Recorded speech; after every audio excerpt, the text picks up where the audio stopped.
Imagine every diagnosis you have ever received, every prescription you have ever been given, every hospital visit you have ever made, all of it stored in a single digital file, accessible to any NHS clinician anywhere in England at the click of a button. Sounds like progress, doesn't it? But what if that file were hacked? What if a private American tech firm had access to it?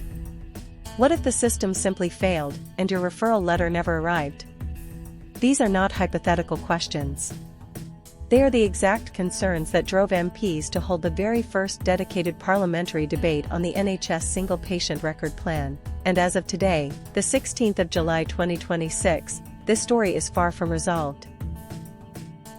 The NHS single patient record is a government-backed initiative to consolidate every patient's health information, GP notes, hospital discharge summaries, mental health assessments, allergy records, medication histories, into one centralized digital system.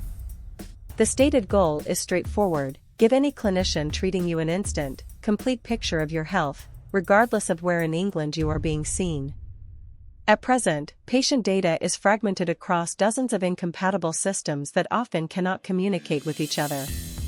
That fragmentation has real consequences. Allergies go unrecorded at A&E. Duplicate scans are ordered because one hospital cannot see what another already did. Patients with complex, long-term conditions must repeat their full medical history to every new specialist they encounter. Supporters of the single patient record argue that unifying this data could eliminate many of these dangerous gaps in care and reduce the enormous administrative burden that currently falls on clinical staff. On the 1st of June 2026, the House of Commons held its first formal debate specifically focused on the single patient record proposal, a significant moment given the scale of what the government is proposing.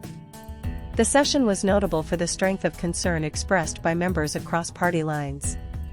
MPs raised pointed questions about data governance: who would have access to patient records, under what legal basis, and with what safeguards against commercial misuse. Computing UK reported that several members received a significant volume of correspondence from constituents specifically worried about their health data being exploited. There were calls for a comprehensive, publicly available governance framework before any national rollout is permitted, not vague assurances, but detailed, legally binding commitments about how the data would be used, stored, and protected. At the center of much of the unease is the American data analytics company Palantir, which already holds NHS contracts. In April 2026, Palantir executives were summoned before MPs after Parliament demanded greater scrutiny of how NHS data is being used under existing agreements. Palantir is not a neutral technology provider. The company was co-founded with early financial backing from In-Q-Tel, the CIA's venture capital arm, and has built its commercial reputation on large-scale government data processing, including for military and law enforcement agencies. MPs pressed Palantir directly on whether NHS patient data could ever be used for purposes beyond direct patient care, whether it could feed into commercial products, insurance models, or be shared with third parties. The answers given did not fully satisfy the committee, and parliamentary scrutiny of the company's role is expected to continue in the coming weeks. The debate about the single patient record takes on sharper urgency when you consider that NHS digital systems are already failing patients in measurable, documented ways. In Northern Ireland, the Encompass system, a major NHS digital health records project, became the subject of a ministerial apology in June 2026 after it emerged that 12,000 referral letters had simply not been sent to patients. 12,000 people who should have been contacted about their care were left waiting, unaware they had been referred at all, because of a failure within the digital platform. Critics of the single patient record cite this as a direct warning: if a regional digital system can lose 12,000 letters, a single centralized national database, operating at a far greater scale, could produce failures of an entirely different magnitude. The consequences for patient safety could be severe. It would be unfair to dismiss the single patient record as a purely dangerous proposition, because the case for it is grounded in real patient harm. The NHS is treating more people with more complex conditions than at any point in its history, and the fragmentation of data is a genuine clinical problem. Medication errors occur because prescribers do not have a full picture of what a patient is already taking. Patients with rare conditions spend precious consultation time recounting their medical histories instead of discussing their current symptoms. Preventable deaths have been linked to information gaps at the point of care. Health economists and NHS leaders argue that better data integration is one of the few scalable interventions available to improve outcomes without requiring a proportionate increase in staffing or spending. Done properly, with robust oversight, the single patient record could genuinely save lives. Civil liberties organizations and data protection specialists are not persuaded that the benefits justify the current approach. Their core concern is structural. Centralizing the most sensitive personal data of over 50 million people into one system creates what security experts call a honeypot, an extraordinarily attractive target for criminal hackers and hostile state actors.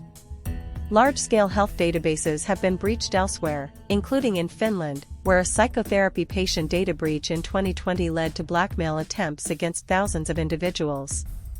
Closer to home, the Information Commissioner's Office has shown it is watching closely. In March 2026, the ICO wrote to Meta over concerns about its AI-enabled smart glasses collecting identifiable information in public spaces, a sign that regulators are increasingly alert to data risks posed by powerful technology platforms. The question of consent is also unresolved. Should patients be required to actively opt out, and what are the implications for those who cannot or do not engage with the process? As things stand today, the Single Patient Record program is still in development, but the political environment has shifted considerably since the June parliamentary debate. The government is under growing pressure to publish a full, legally enforceable data governance framework before any national rollout is sanctioned. Several NHS trusts are understood to have paused or slowed related pilot programs while they await greater regulatory clarity.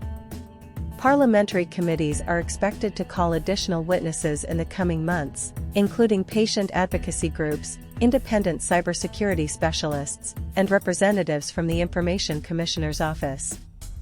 The outcome of this scrutiny will be pivotal. It could result in the project proceeding with strengthened safeguards, being significantly redesigned, or being delayed indefinitely pending a broader public consultation.